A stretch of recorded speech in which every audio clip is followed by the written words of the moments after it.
everyone, it's Gail at Gail Julie Makes. Welcome back. Okay, so we're at part 3. This is the blending and colouring generally. So we've done our stamping. This is, I think, can be one of the trickier parts, but it's enjoyable.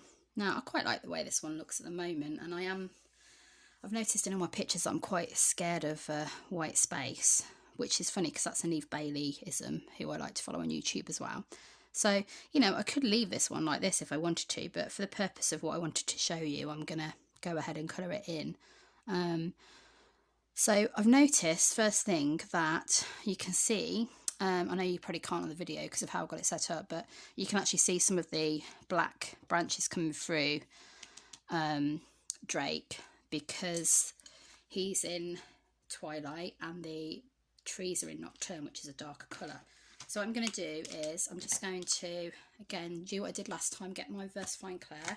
This is the Nocturne, and just a normal little paintbrush. And I'm just going to go over the ink and I'm going to colour him in, basically. Just so I'm kind of covering those branches, because we wouldn't be able to see the branches through Drake, would we? Okay, it doesn't matter if you don't do all of it, and some of it's in Midnight. It kind of just gives you that natural coloration anyway.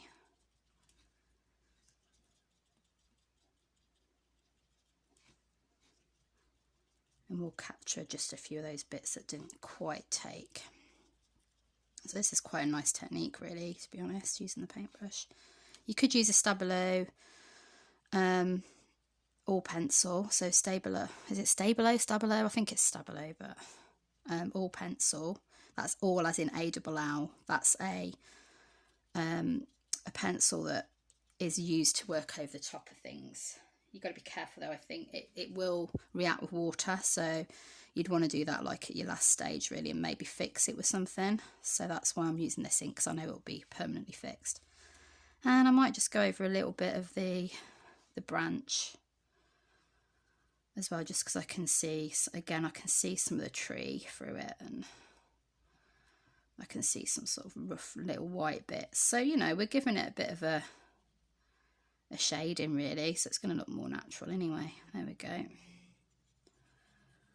Yeah, happy with that. So he looks a lot better, and you've got a little bit of a sort of lighter patch there, so it looks like the moon's casting that.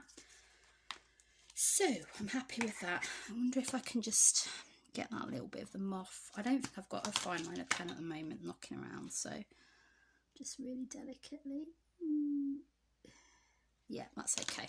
Phew. Okay, so this is probably not going to look the same as the first one, as we know. Things always change a little bit. So the main thing is kind of getting the concept across. So in this picture, these sort of areas were this sort of like coloration here was mostly from using like a watered down Dina Wakley gloss spray in Gilt, which is a nice gold colour.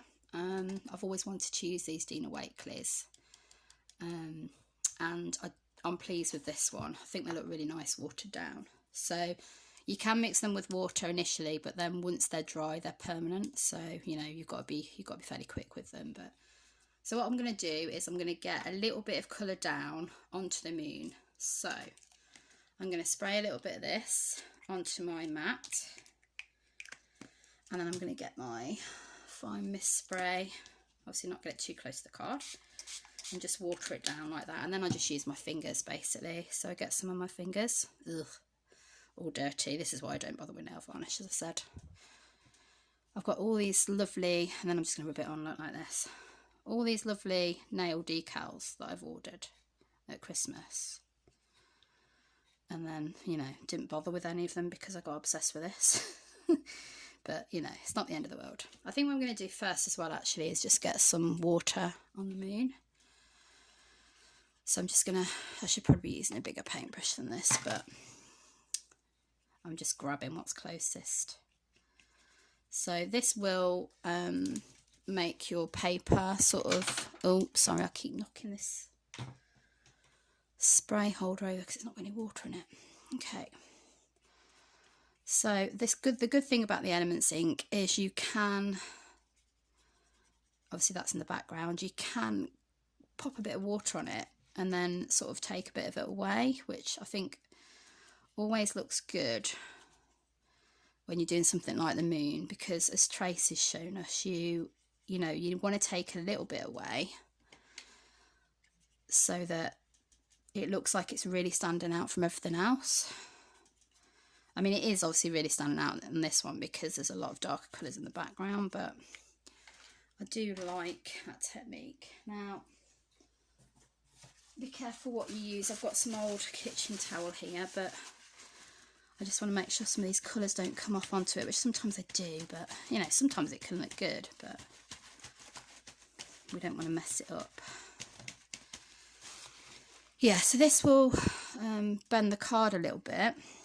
So when you dry it, obviously you're going to have to flatten it out a little bit. This one that I did, the one that I did yesterday, well, it was a couple of days ago now, I actually put under some acrylic blocks to flatten out. It's still not perfectly flat, but, you know, there's ways around it. If you need to, you can put some heavier things on it than those, some big books. And then I'm just taking a bit more out. Not too much, but just sort of basically blending those words a bit more so they're not quite as stark. Like I say, you can't really read what they say anyway, but... So, I'm going to pat it down a bit more again. There we go, I think I'm happy with that version. And then we can carry on with the gilt. So, I kind of just keep it to the one area. Oh, I've got a hair there. Bit of cat. She's lurking everywhere. She's probably standing outside the door right now, waiting for me to come out. No, she's not. She'd be howling if she was. She's with the hubby at the moment. He said he'd look after her while I did a bit of art, bless him. She's got so used to sitting on us during lockdown that she sort of always wants a lap now. Bless her. She's getting to be a sort of grumpy old lady, but we love her. Right, so... yeah, as you can see, it's, you know, it's a bit different to, I'm just going to spray a bit of water on top. It's a bit different to this one, but I think it sort of depends how it dries as well. Obviously you can put different, you know, different yellows and oranges and on there. So we'll build it up. So that's that part done initially. I think I did do a bit more down here by the look of it as well, sort of around the moths, so it looked like they were, you know, travelling towards the light, moths to the flame and all that.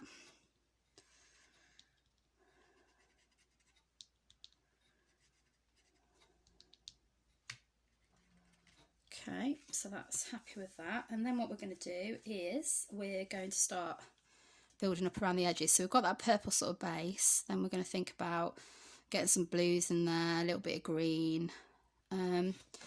So these areas here, this was actually, I think like Warm Breeze was used, and then like I put an orange over the top, so it gave it almost like a sort of different sort of green tinge, which was nice. I like doing that sort of orange glow with Distress Oxide. So I've got my Spice Marmalade. Now, you know, when I first did this card, I thought it needs an edge, all the way around the edge. I thought it needs something to bring it out, but I didn't want to do words, so I thought, do I do a black edging? But then I thought, no, I want to do like a kind of orangey haze, and that actually works really well, even though you wouldn't think it would. I think it works really well. So let's have a go at that. So we're going to build up around this area and then try and get some of this orange Distress Oxide in.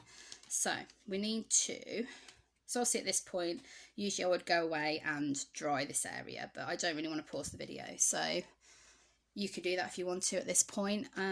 So I'm going to get my Warm Breeze out. And I'm going to do the same again. I'm going to rub off onto the mat, so I'm not going crazy. And last time what I did was I placed, I think again, make sure I've got the right side and it's not got bits all over it. I'm going to, because it's falling on the floor, I'm going to place the moon back over the top, and I'm going to kind of go round with the Warm Breeze, just so I don't really want to, you know, go onto the actual, oh no, it's wet, so it's a bit of a risk, but well, hopefully it'll be okay. I'm going to go on and I'm going to start bringing in some of that Warm Breeze. obviously you can sort of use, again I'm kind of you know, going in the direction of the moon really, so sweeping it out. You can use, sorry about that noise, it's the way the camera's set up and the blinds and everything. So I'm going to do it more from the edge, but then, you know, you can go up to the moon like that as well.